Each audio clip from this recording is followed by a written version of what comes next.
All right, on est en onde. Bonjour tout le monde. Bienvenue à un nouvel épisode de Parlons Mahjong avec Monsieur Mahjong. Donc, ici Monsieur Mahjong, Loïc Roberge, comme vous pouvez aussi m'appeler. Puis aujourd'hui, je suis avec Lorenzo Desrosiers, qui est un des joueurs du club Ricci de Montréal. Bienvenue Lorenzo. Bienvenue, merci beaucoup. Yes. Bonsoir. Fait que parle-nous un peu de toi, Lorenzo. Ça fait quand même ben, t'as rejoint le club de Montréal il y a longtemps, mais t'as arrêté puis t'es revenu encore après si je ne m'abuse. Peux-tu parler un petit peu Oui, ça de ça? fait maintenant, je pense, une dizaine d'années que je dois jouer au Mahjong. Mhm, Quand j'ai commencé, j'avais seulement 18 ans. J'avais encore beaucoup de misère à peut-être lire les signes chinois qu'il y avait mhm, par-dessus, de compter de 1 à 9. Euh, Si j'y repense, c'est aussi de devoir calculer des stratégies. Mais depuis, après, il y a eu comme une phase où je suis pas allé dans un club, j'ai constamment joué sur Internet. Quand je mhm. suis revenu, c'est là qu'on s'est rencontrés 10 ans plus tard, à peu Ouais, près. c'est ça là. Et Ça, les temps changent là, étonnamment, comme on dit là. ouais, Ouais. Non, j'ai vraiment mais été impressionné. mhm. Ouais, mais c'est fou pareil là, comment que le club a changé pas mal en 10 ans aussi là. Tu sais, toi à l'époque c'était il y avait encore Walter puis enfin, il y avait quelques personnes de l'édition actuelle qui étaient là, Patrick, Olivier, Chan, j'imagine aussi, Ouais. mais c'est sûr que c'est pas tout le monde qui est resté là à ce moment-là. Là. Mhm. Ah, c'est le fun un petit peu d'avoir comme un snapshot à l'époque, puis d'avoir la situation actuelle aujourd'hui. Là. Toi, comment tu qualifierais ta stratégie comme telle? De Mahjong, ma stratégie de Mahjong, je verrais ça d'une certaine manière où un peu plus, comment dire, une politique de Mahjong dans le fond. Mhm, Je vais toujours essayer de voir le statut de chacun des joueurs pour savoir comment ma manière de jouer peut influencer les autres joueurs. Et parfois mhm, aussi leur humeur peut influencer leur type de jeu pour prendre mhm. soit Ouais. avantage ou désavantage de ces moments-là. Mhm. Ouais, c'est fair. C'est intéressant là, quand même comme approche. Là. Je pense que à Montréal, on a beaucoup tendance à faire ça, là, de voir un petit peu nos adversaires, puis d'essayer pas forcément de les intimider, mais de faire peur un petit peu, puis de pousser le morceau pour pouvoir aller chercher le run quand il le faut. Là. Je le Puis, vois presque aussi comme dans le fond, une manière où des fois, au lieu mhm, de juste jouer défensivement, je vais jouer d'une manière défensive où je vais chercher à faire gagner peut-être le dealer pour mhm, euh, continuer les Hanchan, ouais, pour avoir des Hanchan, puis ainsi avoir une chance de pouvoir mhm, take over après si j'ai des chances d'avoir un Haneman, juste un ouais, Mangan du pas bien placé. c'est ça. Là. C'est intéressant quand même comme approche, là, parce que, tu sais, oui, effectivement, plus que tu laisses le dealer gagner, plus que la game va staller aussi dans le temps. Mm -hmm. Mais à l'inverse, c'est sûr que ça peut être un couteau à double tranchant, je pense, parce que Exact. le dealer gagne quand même plus que les autres, là, Ouais. vu que ses points font fois 1,5 là, comme tel.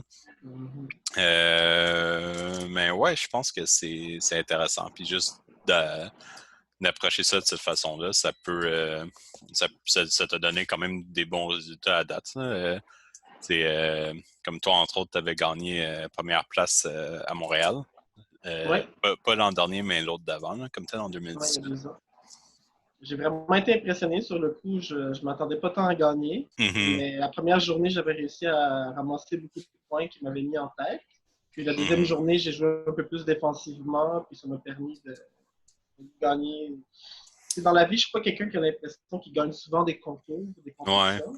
Puis là, c'était comme une de ces fois-là sur 1000 où je ouais. suis comme j'ai gagné quelque chose! Ouais, non, Yeah! c'est le fun. Là. J'espère que tu gardes ton trophée en quelque part de beau, puis tu l'exposes, puis tout ça. Comme Ouais, ça, tes ouais, colocs peuvent le voir là aussi. Là.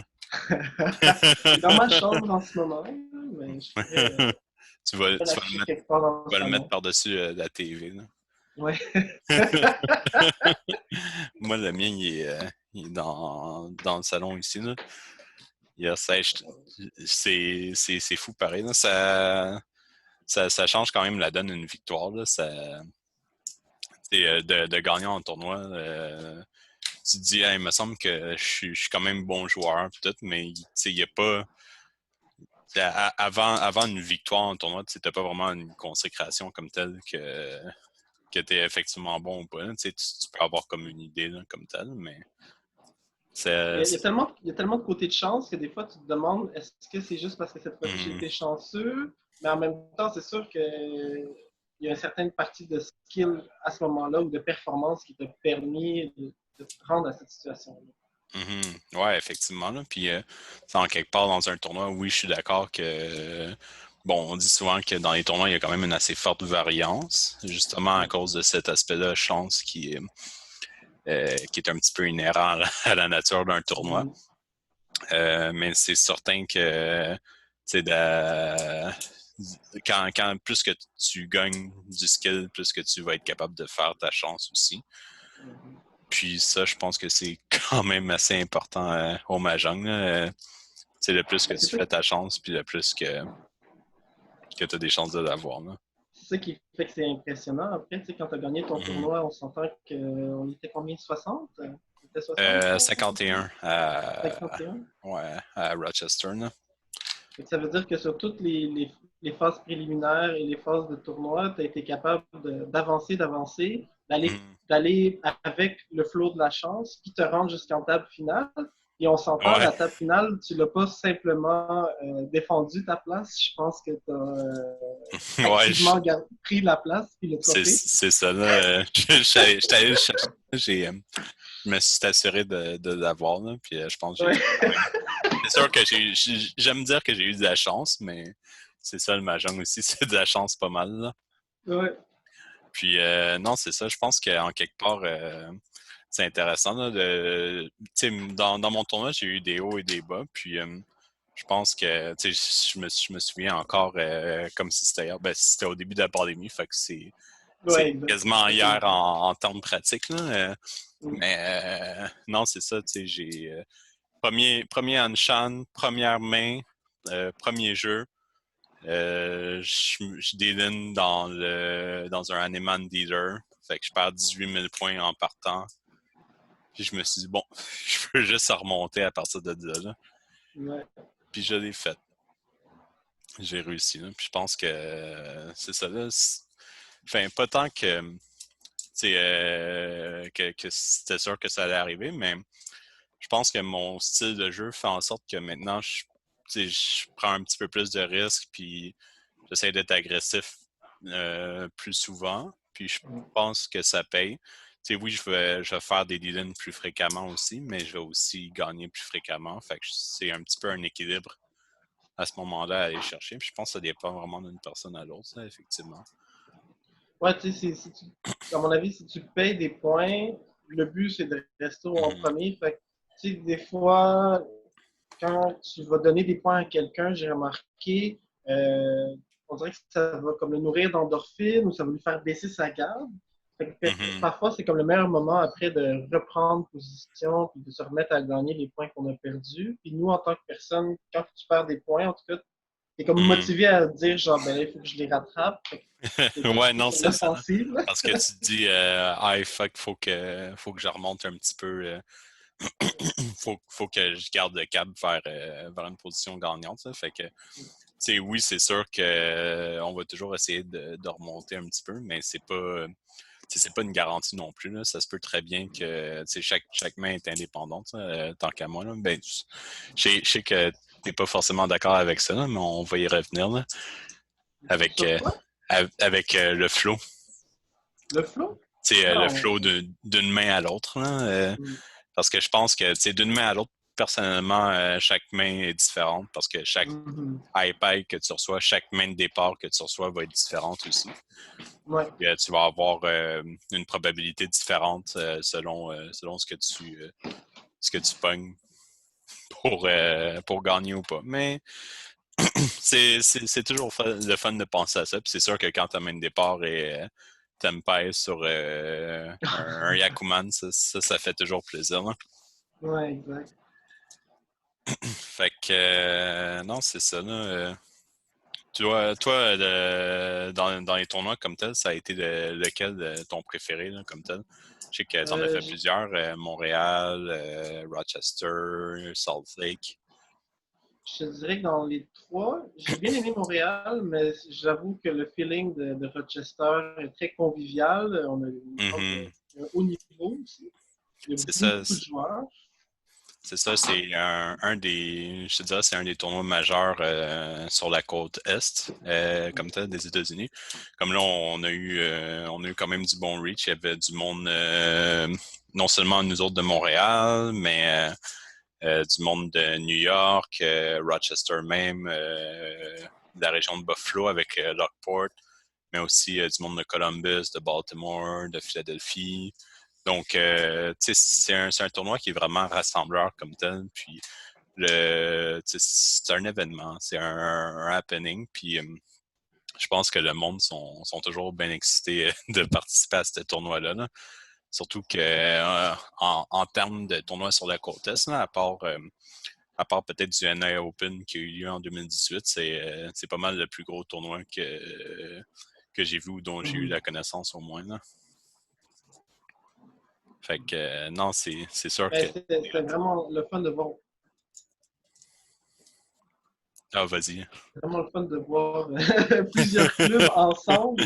Ouais, Ça faisait quasiment comme un tournoi, un team battle de Mahjong en même temps. Parce que là, tu as ouais. tes coéquipiers où tu regardes un peu, ils se placent où. Tu avais toi et Mhm. Anne qui était clairement, qui avait un bon momentum puis qui avançait tranquillement dans les échelons. Ouais. Euh, donc toi puis Shan. Ouais, Est-ce que moi tu puis dis Anne? Sean. Ouais, t'as dit Anne, mais tu voulais dire Sean. Mais ça rime, fait que c'est correct.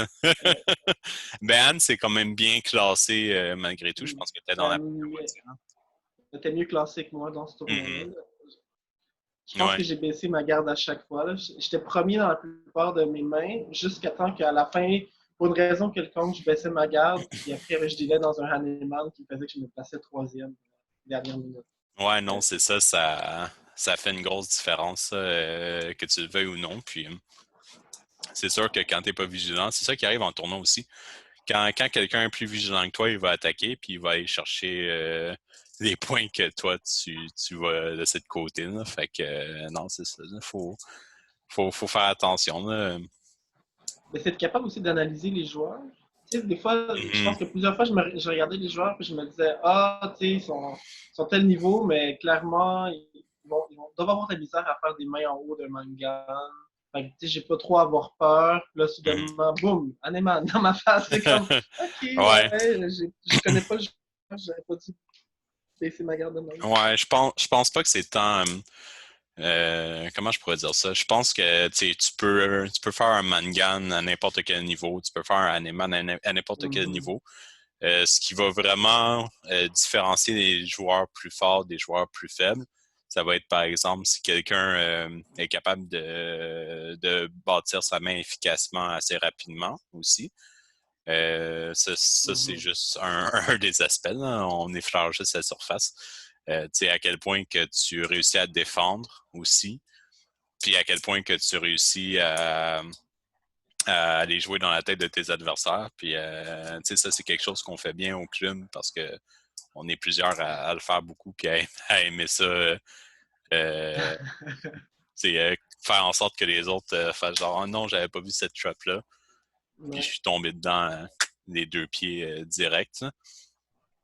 Mais non, c'est ça. Je pense que c'est un amalgame de plusieurs skills que tu acquiers au fur et à mesure qui font en sorte que tu deviens meilleur au fil du temps. C'est pas, c'est pas certain à 100% que tu vas l'avoir là, comme tel. Là. Mais non, c'est ça, je suis content. Ça a donné vraiment un beau tournoi dans l'ensemble. Là. Puis je me souviens, je m'étais bien amusé dans le Hanshan contre toi aussi. Là. Je sais qu'on avait fait un Hanshan Ouais. ensemble. Là.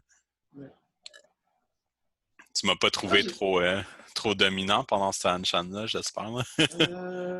mais tu vois, je suis encore été troisième, je pense, à cette channel-là. Ouais. T'étais deuxième, t'étais comme dernier au début, mais t'as tout de suite repris Mhm. la place.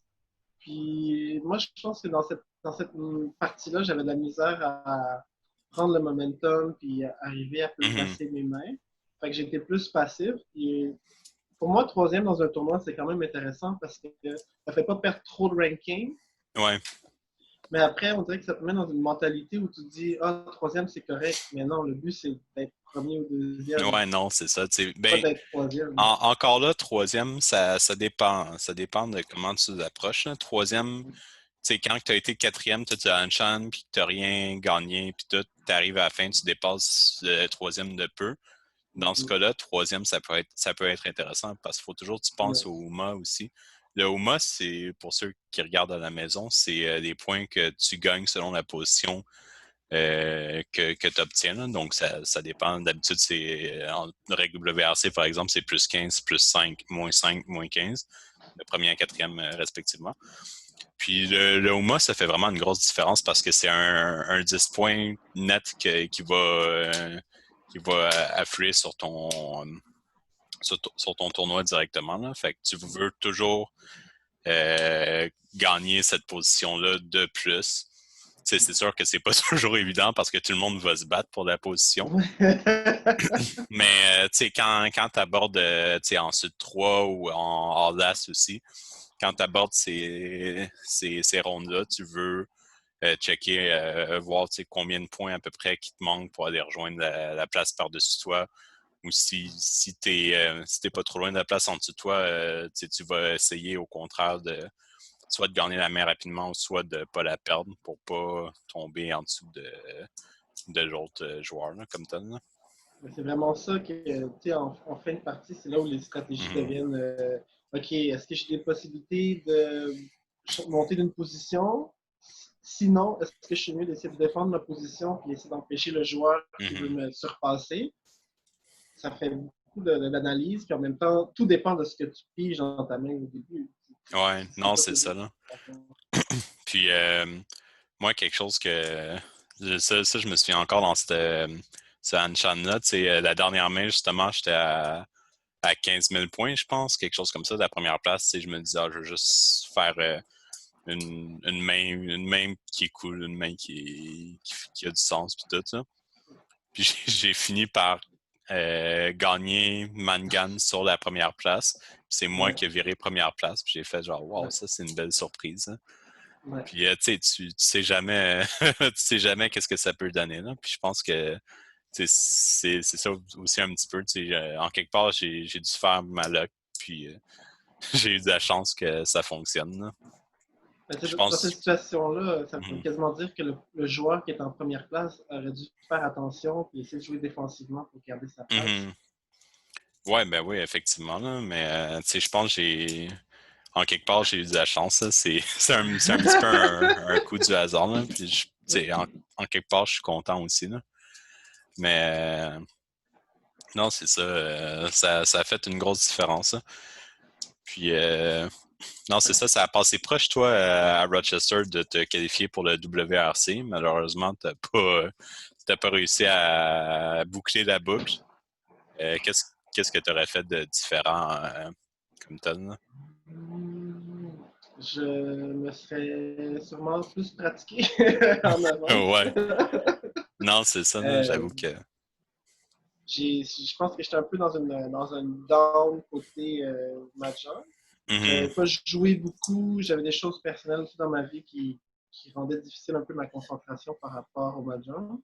Qui a fait que quand j'ai joué au tournoi, au début, ça semblait un peu une corvée. mhm, Puis tranquillement, j'ai repris la piqûre, puis j'étais comme, oui, c'est vrai, c'est quoi que j'aime du Mahjong, c'est vraiment le côté compétitif. mhm. Après, le tournoi était terminé, c'était comme, bon, ben, Ouais, c'est ça. Là, t'as le goût de jouer dans plein d'autres tournois. Là, puis exact. t'as la pandémie qui tombe, puis t'es genre, bon, qu'est-ce que je fais pendant ce temps-là? Tu tournes les pouces à la maison, puis tout ça. C'est ça. On fait beaucoup de tournois en ligne aussi, si tu veux. Le prochain, c'est le 6 et 7 juillet. C'est samedi, dimanche, pas cette fin de semaine, l'autre après. Il y a un tournoi organisé par Luke de Rochester Ok. aussi. Là. Je Ça, t'enverrai le lien après. Là. C'est ça. Là. Moi, je voulais parler un petit peu du WRC parce que j'ai mon verre d'eau ici, là, de l'Autriche. Là. Puis t'as Vienne en plein milieu ici. Là. Fait que non, c'est ça. Là. J'ai bien hâte de voir ce que ça va donner ce tournoi-là. Ben, en espérant que ce soit pas annulé. Là. Je penserais pas, mais Là, ce serait en 2021 peut-être, à la place de 2021, 2020. c'est ça. Ok. Puis s'ils gardent, tu sais, mettons qu'ils font la même date plus un an, ça nous emmènerait en août 2021. Est-ce que la pandémie va être réglée à ce moment-là? On ne sait pas, Ça veut dire qu'il n'y a mais pas de Jeux olympiques 2020 non plus, ça veut dire ça. les Jeux olympiques ont déjà été reportés. Ça a été annoncé, ça fait un bout. Je regarde pas les nouvelles. Ouais. Mais non, c'est ça, ça va être à voir. Là. On va voir ce que ça va donner. Puis c'est ça, je t'en avais parlé un petit peu tantôt, mais un autre tournoi auquel tu as participé qui a été peut-être différent dans ton expérience comme tel, c'est Salt Lake, le tournoi Oui. de qualification pour le WRC justement, là, qui s'est passé à Salt Lake City en juin dernier, je pense. Mhm. Ça fait presque un an. Ouais. Fait que c'est ça. Parlons un petit peu de ce tournoi-là. Comment ça a été, là? Euh, Beaucoup d'excitation au début. C'était le premier voyage en avion depuis vraiment longtemps. Première Mhm. fois aux États-Unis aussi. C'était dans le West Coast, dans une ville que je connaissais pas du tout. C'était Mhm. vraiment agréable finalement. C'était une surprise. Et je suis arrivé en avance sur les organisateurs. Mhm. Ça m'a permis de voir un peu si on allait peut-être jouer. Mais tout le temps, j'étais comme ah, peut-être que c'est dans cette salle-là que le tournoi va se passer. Ouais. Oh, peut-être dans cette salle-là aussi. Puis là, je faisais juste comme créer plein de hype pour moi-même pour me dire c'est quel joueur qui allait être là. Pour... J'avais hâte de voir Ouais, des c'est ça, joueurs là. connus Pour... aussi. pour finalement être déçu, là. J'ai été Un déçu parce que petit peu, là, mais... finalement, ouais, je pense qu'on était seulement 12 au 16, tournoi. je pense, là, si je 16. me souviens bien, là. Les chiffres que j'avais vus, c'était 16. ça, 16 participants, là. Puis c'est dommage. C'est un tournoi qui aurait facilement pu être mieux que ça, là, mais je sais pas. Ben, en fait, je pense que le fait que ce soit dans une ville qui n'ait pas rapport pour plein de monde, puis que ce soit pas backé par un club local comme tel, là, comme là, c'était backé par USPML, qui est Mhm. basé à New York plutôt. Mhm.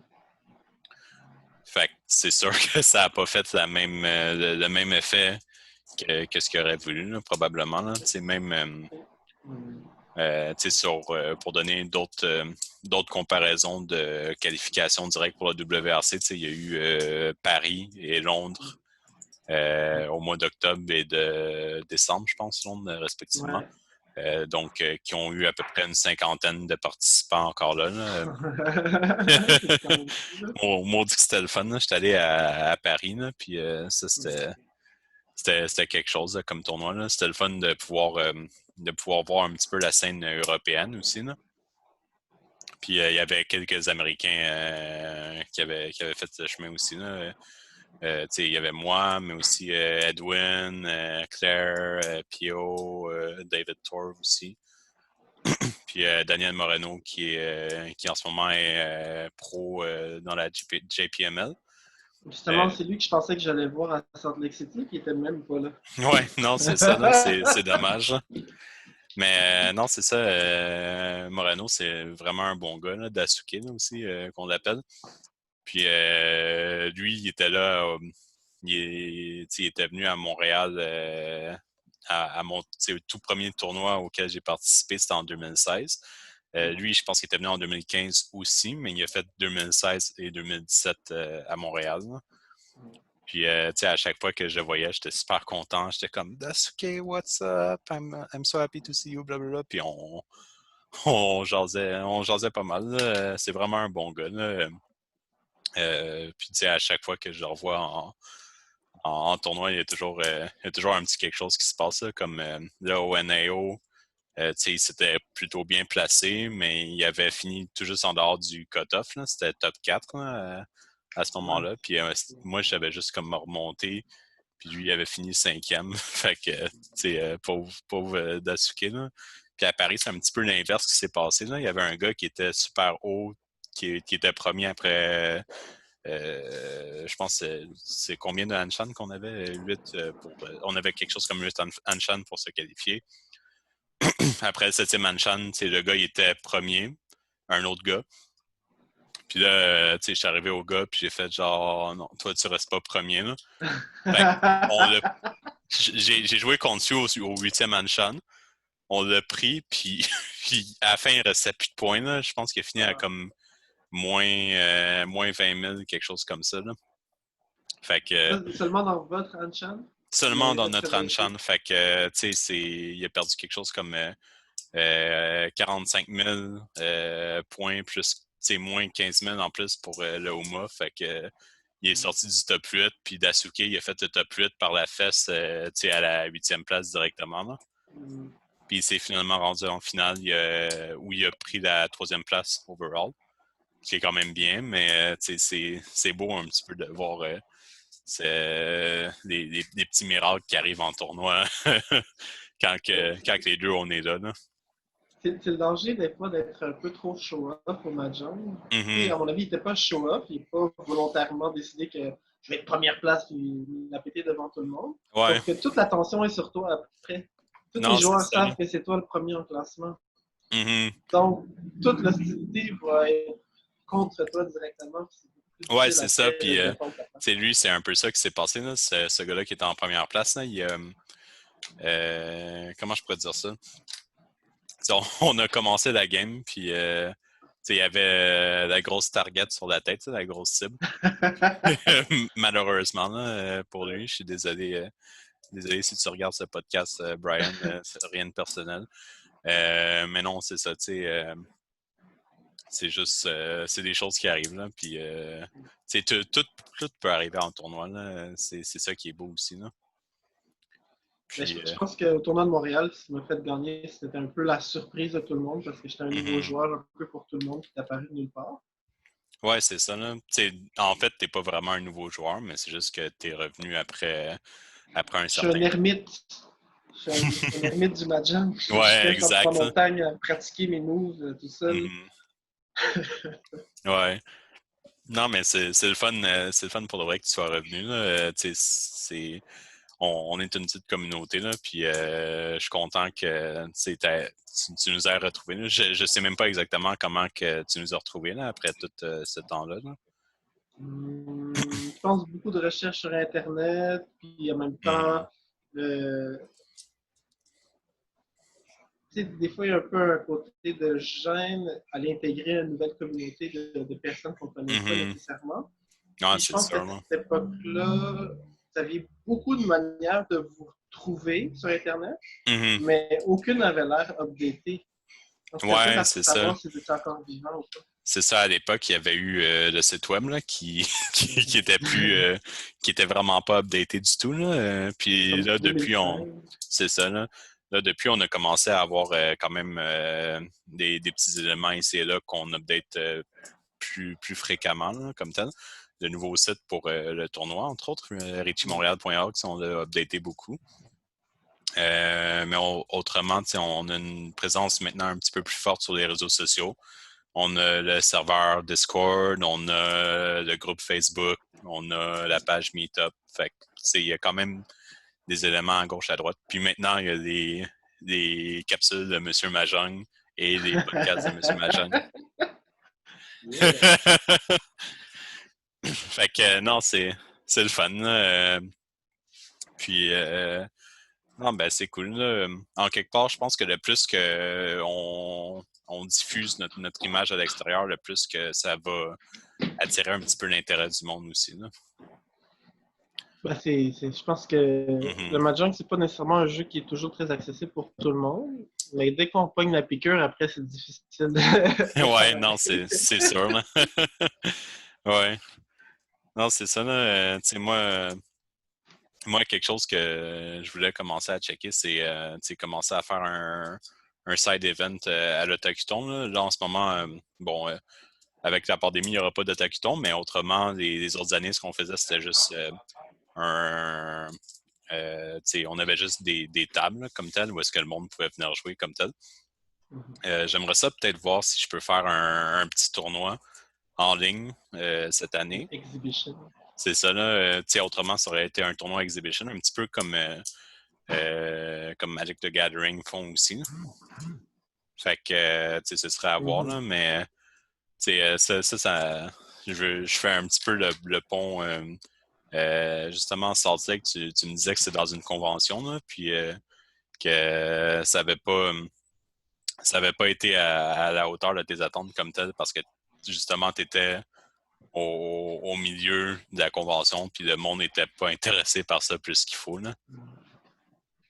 Puis C'était une grosse convention, puis je pense que les gens de la région, il y a beaucoup de gamers, fait que il y avait beaucoup, je pense, d'engouement pour les gens de la région. Puis nous, on était un peu les gens de l'extérieur, il n'y avait personne de Salt Lake City, fait qu'il n'y avait personne dans ce groupe-là qui devait vraiment connaître qu'on allait faire ça. On était placé dans l'endroit public, fait que c'était le fun, les gens pouvaient nous voir, mais ça l'affectait aussi notre performance. On avait une place de cosplayer qui faisait du karaoké de Disney. C'était dans une salle gigantesque parce que donc l'écho était horrible. Ouais, non, c'est ça. Ça marche moins bien dans. Ouais, j'imagine. Puis, tu veux. Je pense que plus qu'on en fait, plus qu'on se rend compte que ça devient vraiment un standard d'avoir un tournoi dans une salle fermée, dans une salle calme où est-ce que le monde peut jouer. Puis que la seule voix qui porte, c'est celle de l'arbitre comme tel. C'est surtout qu'on jouait pour une place au World Championship. En plus. Donc tout le monde était vraiment sur les nerfs. Puis la plupart des passants qui venaient à côté, au début, venaient comme super curieux parce qu'il y avait plusieurs personnes jouer. Puis après, c'était comme it's only Mahjong. Ils s'en allaient, puis comme what? I'm fighting my ass here to get the first place and we're going in like Vienna. And then, no. Ouais, non, c'est ça. Là. Je pense que le monde. Enfin, dans une convention, c'est probablement pas le meilleur lieu où est-ce que tu peux avoir un tournoi de Mahjong de toute façon. Là. Puis, c'est quelque chose que c'est quand même une bonne leçon qu'on apprend là, pour l'avenir. Puis, je pense que il faut juste faire plus attention à ça, puis vraiment faire des tournois plus sérieux au moins, là, plus avec du reach et faire dans des salles dédiées pour ça, avec organiser un petit peu comme c'est au tournoi de Montréal ou au tournoi de Rochester, là, pour donner des comparatifs qu'on connaît. Le tournoi de Montréal, c'est tellement confortable, je pense, pour les joueurs parce qu'on est vraiment dans un espace qui est seulement à nous. Je pense que ça permet à tout le monde d'être naturel et de pouvoir se concentrer. Ouais, ça fait une grosse différence aussi. Là. Puis je pense que c'est quelque chose qu'on veut ramener à chaque année aussi. Là. Bon, c'est sûr que pour cette année, encore une fois, je pense que je vais me répéter souvent. Là, avec la pandémie, ça va être dur d'organiser ça. Peut-être qu'on pourrait le faire, dépendamment de comment ça évolue d'ici octobre, mais mes espoirs sont pas très élevés pour le moment. Sinon, ce sera un tournoi en ligne, hein, si jamais. Ouais, ben. Ça comme ça, mais. Oui, on peut faire un tournoi en ligne, mais c'est pas pareil. Là. Non, ça n'aura pas la même portée, c'est sûr. Là. Mais il y a quand même d'autres clubs qui en font des tournois en ligne ces temps-ci. Tu as Chicago qui en a fait un, tu as PML dans la Bay Area qui en a fait un aussi. Ils sont à Berkeley, je pense, si je ne me trompe pas. Je veux pas dire une fausse information encore, en tout cas pas. Ils sont sur le côté est de la baie. Mais non, c'est ça. Ce serait quelque chose qu'on pourrait envisager. Là. Je pense qu'on n'est pas rendu là, mais on pourrait checker ça. Puis c'est ça. Moi, je voulais passer aussi sur le prochain point. Finalement, je change encore l'ordre des points. Pas comme le plan que je t'avais dit. Non, c'est ça. Le tournoi, c'est un des gros événements qu'on fait à Montréal. Mais Mhm. je trouve qu'une des belles initiatives qu'on a eues à Montréal côté Mahjong ces dernières années, ça a été le Renho, qui Ouais, est merci. qui était ton petit ta petite activité. Ben, en fait, comment je pourrais dire ça? Ton local C'était de mon, Mahjong. ouais. Ben, C'était c'était mon je te laisse te projet. présenter, là. Vas-y. C'était mon projet. Le fait que je regardais beaucoup de vidéos puis de comptes Mhm. Instagram sur les différents. J'ai oublié comment on appelle ça. Janso au Japon. Ouais. Je vais essayer de recréer un peu ce feeling-là. Nous deux, Mhm. on avait découvert que. Ben, toi, tu l'avais trouvé même. C'est au M-Box, c'est ça? Au Gamebox, Déjà? ouais, il y a des Au Gamebox, il y avait des tables tables automatiques. automatiques. C'est ça. Puis ça m'a vraiment motivé à essayer de trouver, avoir un espace à Mhm. nous. Et peut-être créer un engouement avec le club, mais les gens d'extérieur aussi, pour Mhm.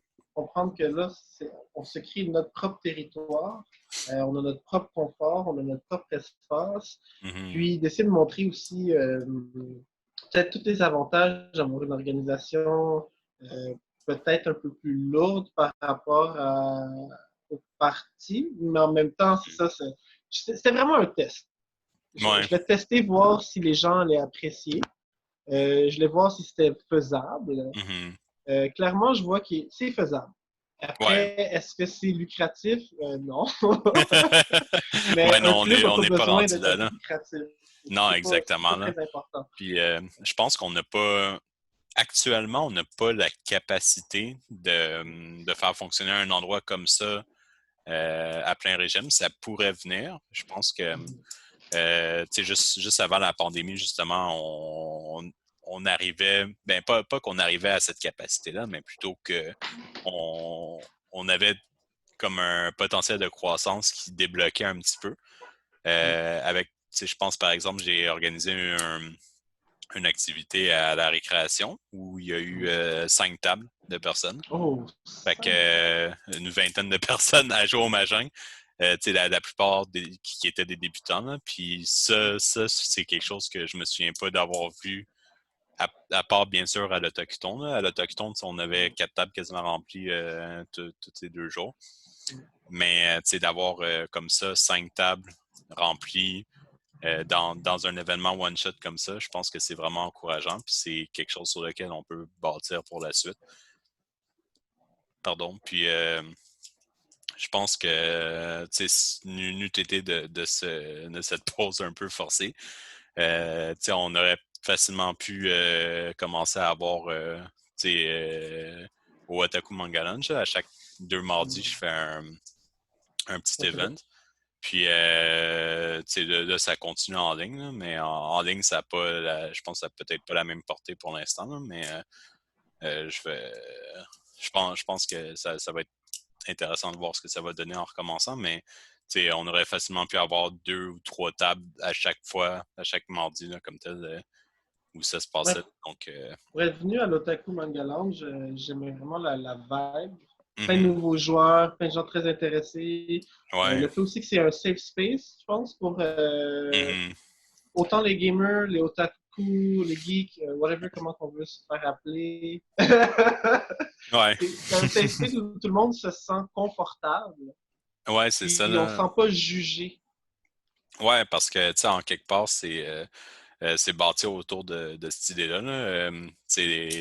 Être otaku, c'est un mode de vie pour certains, puis c'est quelque chose qui est vraiment, qui est vraiment intéressant. Puis je pense qu'il prend une certaine ampleur, que le monde commence à s'ouvrir à ça, puis commence à adhérer à ça aussi.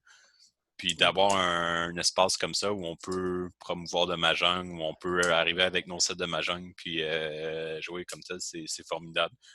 Puis, je suis content que ça avait commencé il y a quelques années. Mon contact, un de mes contacts là-bas, à l'origine, c'était Max du Otaku Manga Lunch, mais toute l'équipe est super aussi. Avec le temps, plus que l'événement a grossi, plus que ça a pris de l'ampleur. Puis maintenant, je connais beaucoup de monde au Otaku Manga Lunch comme tel. Là. Que ce soit Amé, Kevin, Coralie ou Vanessa, ou j'en oublie. Puis c'est tout du super bon monde, puis c'est une super belle communauté. Puis je suis content de ce qu'ils apportent au monde otaku aussi comme tel. Là. Donc, chapeau à Otaku Mangalange. Puis c'est une place qu'on aime beaucoup. Là. Ouais, j'aime bien. on va verser une petite larme. Non, c'est ça. Là, tout ça pour dire que non, je suis content que on fait quand même des activités puis ça débouche quelque part. Puis c'est sûr que parallèlement à ça, on continue des rencontres de club aussi là, qui je pense que d'un côté, c'est bon que les rencontres de club aient un aspect plus pour des joueurs un peu plus avancés, là, au moins intermédiaires, là, comme tel. Là. Oui, il y a un certain côté convivial. Moi, je sais que Mm-hmm. le fait d'être pas venu au club depuis longtemps puis de revenir dans ce nouveau club, on va dire la version 2.0, Ouais. ça m'a fait du bien de revoir des visages que je connaissais puis de pouvoir euh, pardon, j'ai reçu un message texte, ça m'a déconcentré. de C'est pouvoir correct. revoir des visages que ça fait longtemps que je n'avais pas vu, puis, Ouais. puis de savoir que je n'étais pas totalement dans une zone nouvelle. Euh, mais en même temps, des fois, peut-être que ça peut paraître aussi épeurant pour certains nouveaux joueurs, mais Mm-hmm. je pense que ça dépend de chaque personne. Le Ouais, non, c'est niveau ça. est. C'est une manière conviviale de jouer au Mahjong, dans le fond. C'est le fun de Ouais. pouvoir parler puis jouer au Mahjong en même temps, d'être Mm-hmm. sérieux, mais de ne pas être trop sérieux en même temps non Ouais. plus. C'est sûr qu'on veut toujours gagner cette main-là. Là. Puis là t'as Claudel qui arrive, Taniao, Trodora, là. Oh, come on. Puis... Je donne un exemple, là, mais Ben, j'aurais dû la Daniel gagner cette Trodora, main-là. Là. ah, Pas Claudel était grave. plus rapide. Ouais, c'est vrai. Non, mais c'est drôle que tu dis ça parce que ça va être comme le thème central, pas Taniao Trodora spécifiquement, mais je vais faire un petit séminaire avec le club de New York le 10 juin prochain. Donc, sur comment ouvrir sa main, là, comme tel. Là, parce que entre autres, ça, c'est une des affaires, un des trucs que j'ai plus, avec lesquels j'ai plus expérimenté dans la dernière année, là, c'est comment ouvrir sa main euh, pour acquérir de la vitesse, justement. Là. Ouais. Puis, je pense que c'est quelque chose qui est vraiment fort, plus qu'on pense. Oui, faire une main à 1000 points, t'es comme, ça va juste me valoir 1000 points, fait que je suis mieux de faire une main à 8000 points, un mangan pour que ce soit beau. Mais j'aimerais ça contredire cette affirmation-là en disant qu'en fait, les mains à 1000 points que tu fais, c'est des mains à 8000 points que tes adversaires feront pas. Exact. Ben, je pense que d'avoir une bonne balance entre. Souvent, au début, quand on est débutant, on a tendance à toujours vouloir ouvrir parce que Mm-hmm. c'est le fun, il y a beaucoup d'interactions. Mais en C'est même temps, ça. on comprend pas pourquoi qu'on le fait, puis on se retrouve souvent en furitaine. C'est ça. Ben, c'est pas forcément juste Furiten, c'est plutôt que ce que j'ai vu le plus souvent, c'est qu'on n'a pas de Yaku quand on ouvre trop Mm. vite au début, là, comme tel. Mhm. C'est sûr Mais qu'au après, début, quand je quand tu les compte. connais pas, ouais, vas-y. Ouais. Mais après, souvent les clubs, on dirait qu'on va préconiser plus les mains fermées parce que c'est comme Mhm. ça qu'on atteint peut-être le maximum de capacité de points à acquérir. Mais après, quand on réapprend à jouer vite en tant que joueur intermédiaire, c'est là qu'on découvre toute la subtilité d'ouvrir et à Mhm. quel point ça peut permettre de changer le rythme et même des fois de reprendre possession de la partie. C'est ça, là. Puis je pense que ça peut faire quand même une bonne différence dans certains cas, là. Puis c'est drôle, moi, j'ai fait un petit peu d'expérimentation comme ça. C'est pas juste. Oui, Taniao, c'est la main ouverte comme par défaut, là, entre guillemets, là, Mm. que le monde vont décider d'aller pour Taniao, puis ça va être ça. Mm. Puis à l'inverse, un Yakurai, mettons un dragon vert, blanc, rouge ou ton vent du tour. selon ce qui est disponible dans ta main de départ, là, comme tel. Mais j'ai commencé à expérimenter un petit peu, à jouer avec d'autres types de mains ouvertes, là, comme partir sur une main ouverte en Itsu, partir sur une main ouverte en Ouais. Sanchoku, partir sur une Ouais. main ouverte en... j'essaie de penser à comme d'autres... je pense que j'avais fait un moment donné un Sanchoku de Doku en Ouais. main ouverte, puis que... Ou c'était une main ouverte? Les Jin-chan J'avais mélangé aussi, avec ou Toi les Toi. Chanta sont Ouais, aussi, intéressants. là. Je trouve que Itsu en main ouverte, ça peut être vraiment Mhm. impressionnant. Puis, OK, on n'a pas peut-être le potentiel de points, mais si tu vois que tu l'as déjà ou que tu as le potentiel de le faire, tu sécurises tes pièces en faisant des chi.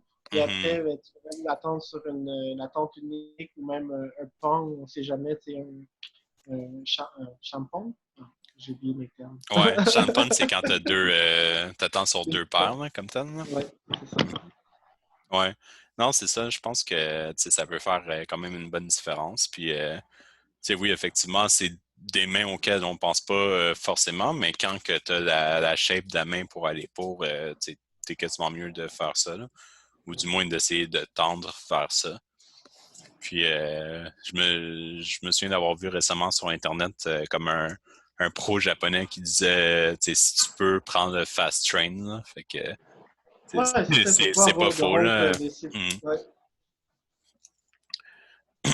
Il y a comme un peu ce Alright. côté-là de honte où c'est comme ah, pour être un vrai Mhm. genre de mahjong, il faut être patient puis à gagner avec des grosses mains. C'est toujours Mhm. intéressant de jouer avec des grosses mains, mais si t'es pas assez rapide puis qu'un joueur te bat juste en faisant Mhm. 1 000 points, mais c'est tant mieux pour ce joueur-là parce que ça se peut qu'après il prenne une main puis qu'il fasse comme ah ben il chantonne déjà sur Animal, tu sais. Tant mieux Mhm. pour lui. Ouais, non, c'est ça, là. Ça peut arriver, là. Puis, good. Mais non, c'est ça, là. Je pense que c'est quelque chose on a moins tendance à faire au club. Parce que, justement, on a cette culture-là un petit peu de vouloir faire des plus grosses mains. Justement, Olivier avait dit une fois 5-2 or bust. Fait que, une main à au moins 3,40. Sinon, il veut rien savoir. Puis, c'est correct. C'est sa façon de jouer. Mais, je pense qu'en quelque part, de jouer des mains rapides, ça vaut la peine aussi des fois. Puis, surtout en tournoi, le plus rapide que tu es, le plus de chances que tu as de gagner la main, là, effectivement. Là.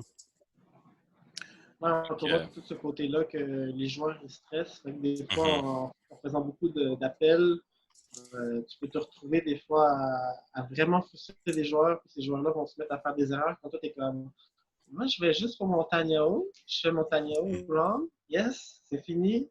Prochaine ouais. main. Ouais, c'est pas pire, là. C'est ça, là. Je check le temps fait là, un petit peu. Là. Je vais aborder tout de suite le dernier sujet que je voulais avec lequel je voulais m'entretenir. Là. Fait que c'est sur pas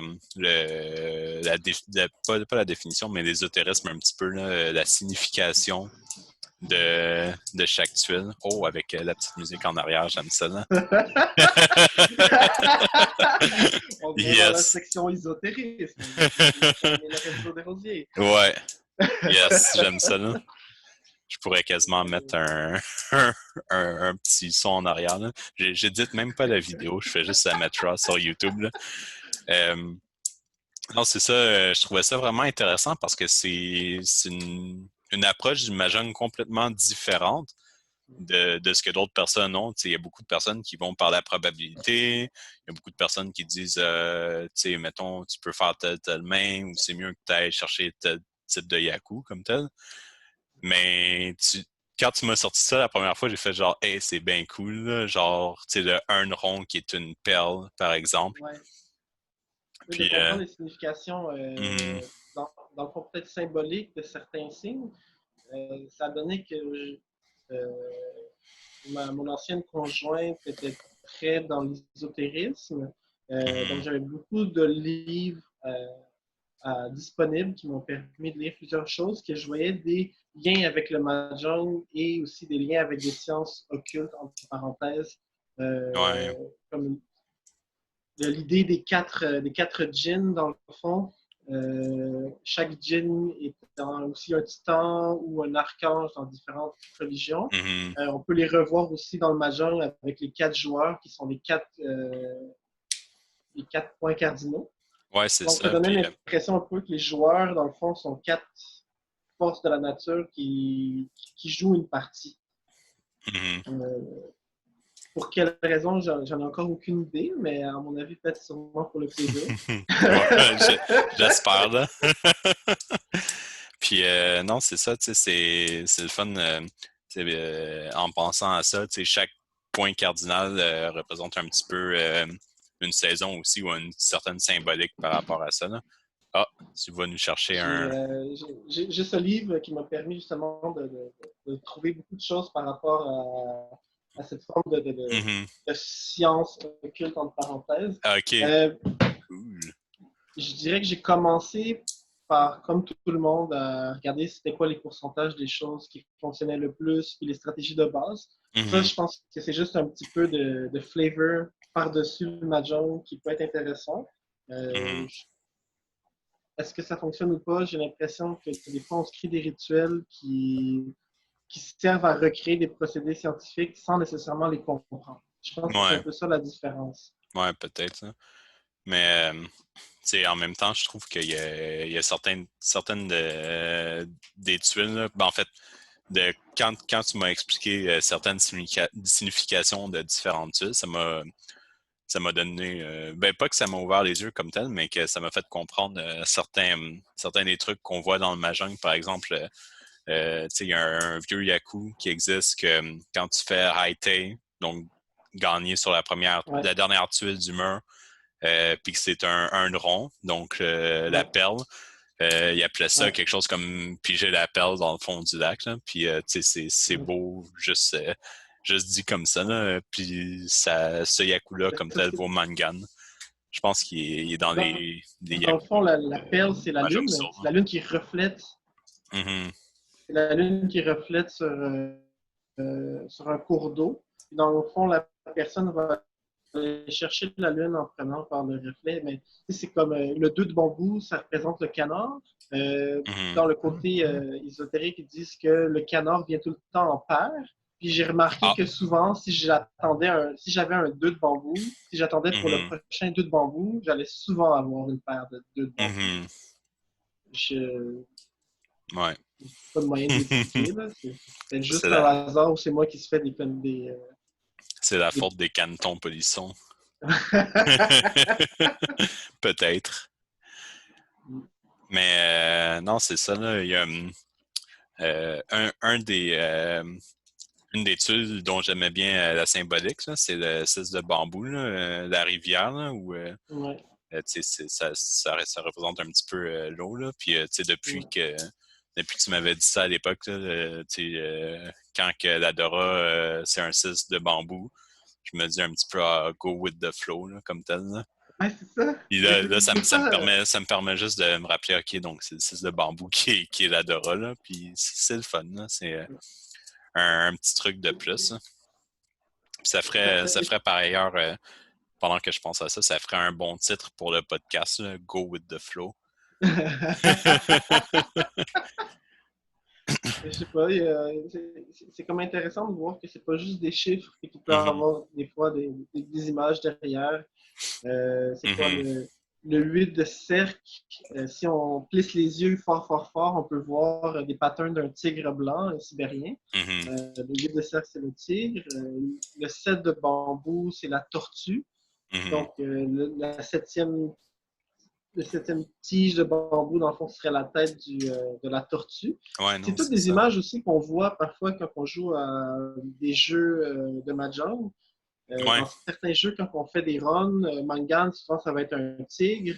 Mhm, Un Haneman, ça va être un... Non, quand tu fais un Yakuman, c'est un dragon. Il va y avoir le phénix, qui souvent, ça va être les Haneman. mhm. Des tortues, parfois. OK. Ah, c'est cool quand même, là. Puis ces temps-ci en ligne, il y a une tuile en particulier qui a été élevée au grade de demi-dieu, là, en quelque Ah sorte. Là. ouais, je savais pas. Plutôt de mime, là. Je suis pas sûr si c'est lequel entre les deux. Peut-être un mélange, là, s'il y a lieu. C'est le 3 de bambou. Ah ouais, le 3 de Le bambou, 3 c'est de quoi? bambou. La grenouille? Ça, c'est C'est la ça, grenouille c'est la en... grenouille. C'est ça que j'avais vu sur Internet. J'étais comme grenouille ou crapaud peut-être, mais j'étais pas sûr. Là. Je voulais en parler avec toi pour être sûr. Mais non, c'est ça. Je sais pas pourquoi c'est le 3 de bambou qui est sorti pour être comme la tuile un petit peu fétiche de tout le monde. Mais Ah voilà. ouais, ben, le 3 de bambou, dans le fond, ce que ça représentait, c'est la grenouille regarde la lune, donc c'est Mhm. supposé de représenter l'inatteignable, mais aussi le rêve. Dans le fond, pour Mhm. la grenouille d'un jour, c'est de pouvoir sauter jusqu'à la lune, de pouvoir l'atteindre.